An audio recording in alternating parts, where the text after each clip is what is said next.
გამარჯობა, თქვენ უყურებთ ყველაზე მაგარ პოლიტიკურ სატირას თაქ-შოუს ეთოქზე. პარლამენტის დეპუტატებზე მივარდნა კამერით და ლანძღვა აქციების პერიოდიდან იღებს სათავეს. ეს ყველაფერი ევროპელმა რევოლუციის კონსულტანტებმა ასწავლეს ჩვენს დაზომბებულ აქტივისტებს. ეს ხომ მაიდანის სცენარია, სადაც ქმნიდნენ ჭარბი რეალობის შეგრძნებას, რომ პოლიტიკოსი ისეთი მოღალატე და ისეთი კორუმპირებულია, რომ ქუჩაში ჩვეულებრივი მოქალაქეებიც ვეღარ იკავებენ თავსო.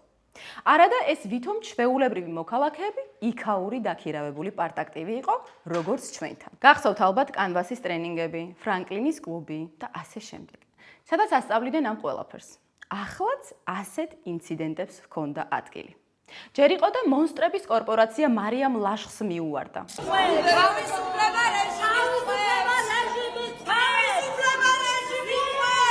ვითომ ჩვეულებრივი მოქალაქეები იყვნენ. მერე ირაკლი ზარქუას. აი ახლა ჩაენძრია მანქანაში და გააჯვი აქედან. დროზე. არადა რეალობა შემდეგნაირია. ისინი ფინანსდებიან ევროპული ფონდებიდან.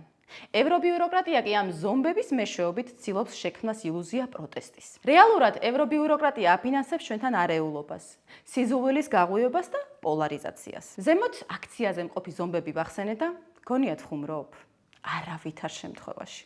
აგერ იხილეთ ვიდეო ნამდვილი ზომბების. შეიძლება ცოლი ყავდეს. ევროპელებმა სამოქალაქო საზოგადოების მაგივრად ზომბილენდი მიიღეს. გადავიდეთ შემდეგ თემაზე, 26 მაისზე. ცოტა შორიდან მოვყვეთ ამბავს. ბიზინა ივანიშვილისა და ქართული ოცნების მოსვლის შემდეგ ნაცები და რადიკალური ოპოზიცია ყოველთვის ნატრობდა, რაც მათ დააშავეს, იგივე დაეშავებინა ოცნებასაც. რომ მიხვდნენ, რომ ეს წარმოუდგენელი იყო, ბოლო ნატრად დარჩათ, იქნებ ქართულმა ოცნებამ მიტინგი მაინც დაარბიოს, რომ ჩვენ 7 ნოემბერსა და 26 მაისზე აღარ მოგვედავონო. იმას თავი დავანებოთ, რომ 7-ში და 26-ში უდანაშაულო ხალხი დახოცეს. მაგრამ დარბევა, კარწინკისთვის ჭირდებოდათ. ხო და ყველაფერი იქნეს. პარლამენტზე შტურმი მელიას მეთაურობით, პოლიციელებზე თავდასხმა. შემდეგ იყო ლაზარე და მოლოტოვები.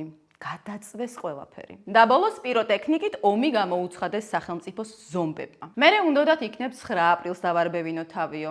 არაფერმა რომ არ გაჭრა, ახლა აქვთ 26 მაისი.